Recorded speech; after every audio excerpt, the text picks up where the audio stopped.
গণত্রাণের 10 কোটি টাকা ব্যাংকে আছে, তার 8 কোটি টাকা যাচ্ছে প্রধান উপদেষ্টার ত্রাণ তহবিলে।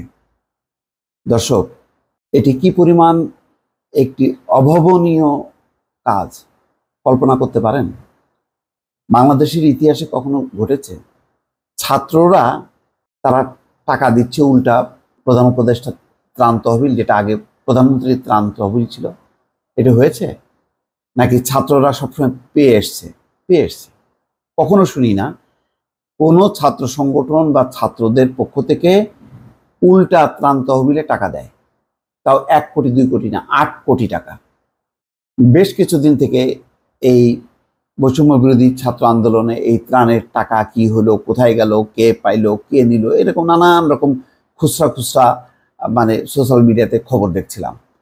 আমি তখনই বুঝতে পারছিলাম যে এগুলো অর্থ হচ্ছে যে এই বৈষম্য বিরোধী ছাত্র আন্দোলনকে খাটো করা, তাদের ভাবমূর্তি নষ্ট করা।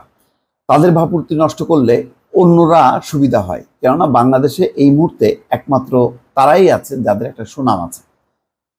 হ্যাঁ, তাদের নামে অনেকে দুর্নাম করেছে, এটা সত্য। তারপরেও যখন নাকি ত্রাণের জন্য ডাকা হলো টিএসসিতে, দেখেছেন তো, পরে তারা বলছে ভাই আমাদের এত ত্রাণ দরকার নেই, এই ত্রাণ পৌঁছে দেওয়ার মতন কোনো গাড়ি ঘোড়া আমাদের নাই, আমাদের এখন দরকার ট্রাক পাঠান। তো টিএসসি হলো একটা মানে রীতিমতো খাদ্য গুদামে পরিণত হয়েছিল বা ত্রাণের গুদামে পরিণত হয়েছিল। নানা ধরনের মানে গহনা, মহিলারা গহনা পর্যন্ত দিচ্ছে, ভিক্ষুকরা তার সারাদিনের উপার্জিত টাকা দিচ্ছে, রিক্সা চালকরা দিচ্ছে, মানে অভাবনীয় দৃশ্য। তারপরে শুরু হয়ে গেল যে এই টাকা নিয়ে তারা নাকি বৈষম্য বিরোধী ছাত্র আন্দোলনের এই নেতারা নয় ছয় শুরু করছে।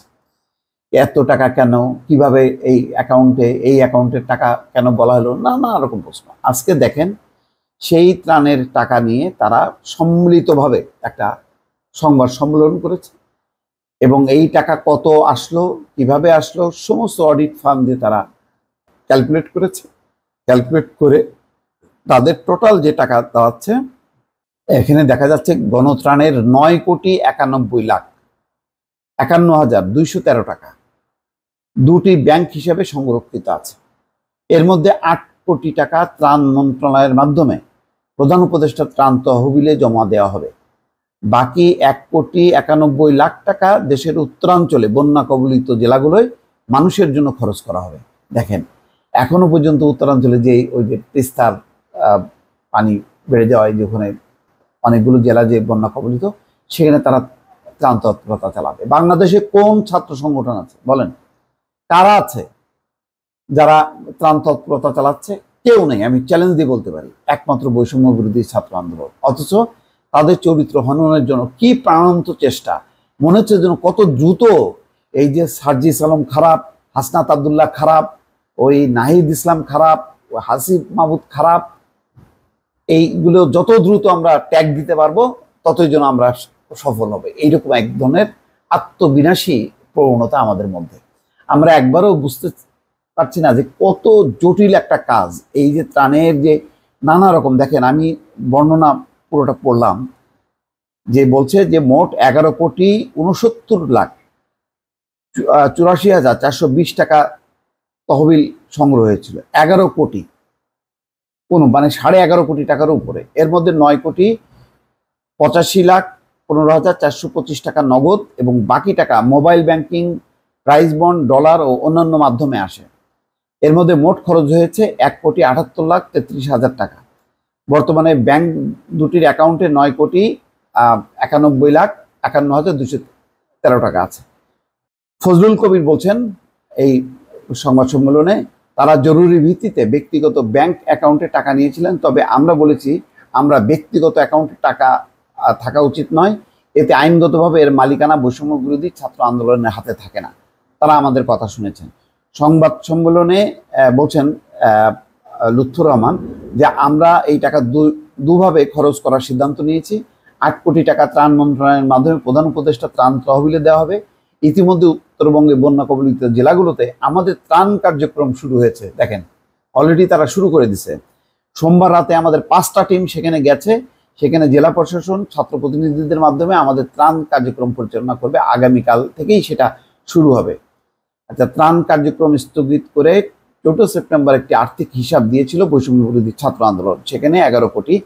আচ্ছা দেখেন, সেখানে কিভাবে বলা হচ্ছে যে হাসনাত আব্দুল্লাহ ত্রাণ সংগ্রহ কর্মসূচিতে অনেকে গয়না দিয়েছেন, সেগুলো আমরা বিক্রি করে টাকা পেয়েছি।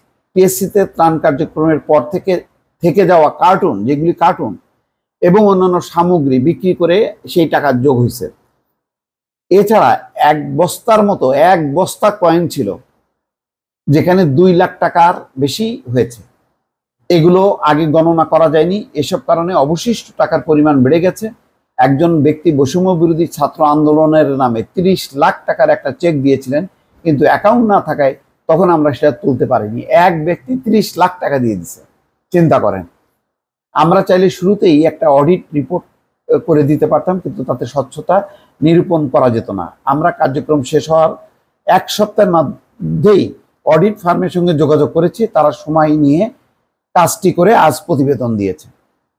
এখানে আবু বাকের মজুমদার, আব্দুল কাদের, মাহিন সরকার, হাসিব আল ইসলাম প্রমুখ তারা উপস্থিত ছিলেন। বাংলাদেশের ইতিহাসে এটা কি একটা নজিরবিহীন ঘটনা না, যে এখানে তারা 11.5 কোটি টাকারও বেশি তারা পেয়েছে। এখন তারা বলছে যে 10 কোটি টাকা আছে, বাকি টাকা খরচ হয়েছে, আর এই 10 কোটি টাকার মধ্যে তারা 8 কোটি টাকা দিচ্ছে প্রধান উপদেষ্টা ত্রাণ তহবিলে, এবং বাকি টাকা তারা উত্তরাঞ্চলে এখন ত্রাণ মানে তৎপরতা তারা চালাবে। দর্শক, এই জন্য বলি যে হুদাই মানে সোশ্যাল মিডিয়া এই খোঁচাখুচি এই সংবাদে বিশ্বাস করবে না, কারণ এই ছাত্রদের হাত ধরেই কিন্তু বাংলাদেশ দ্বিতীয় দফা স্বাধীন হয়। এটা সবারই মাথায় রাখা উচিত। ফলে বিষয়টা এত ঠুনকো না যে চট করে বৈষম্য বিরোধী ছাত্র আন্দোলনের এই নেতারা চাঁদাবাজিতে জড়ায় যাবে, অনিয়ম জড়ায় যাবে। তাই যদি করতো তাহলে তো হাসিনা সরকারের কাছে থেকেই তারা 100-200 কোটি টাকা খেয়ে আন্দোলনকে বিদায় করতে পারতো। করেছে? পারেনি। হাসিনা সরকার চেষ্টা করেনি। ওই দেখেন নাই মনিরুল ইসলাম যে পুলিশের, তার অফিস পক্ষে ছিল 25 কোটি টাকা নিয়ে রাখছে এই ছাত্র আন্দোলন দমানোর জন্য। তার মানে এদেরকে ঘুষ টুস দিয়ে যদি ম্যানেজ করা যায়। তারপরে ওই যে হারুন, তার কাছে অফুরন্ত টাকা ছিল না এদেরকে ম্যানেজ করার জন্য, 6 জন তাদের জিম্মায় ছিল না। তারা যদি বলতো আমাদেরকে 10 কোটি টাকা করে দিতে হবে, দিত না হারুন। ফলে বিষয়টা বোঝার চেষ্টা করবেন। আশা করি ভালো থাকবেন। আল্লাহ হাফেজ।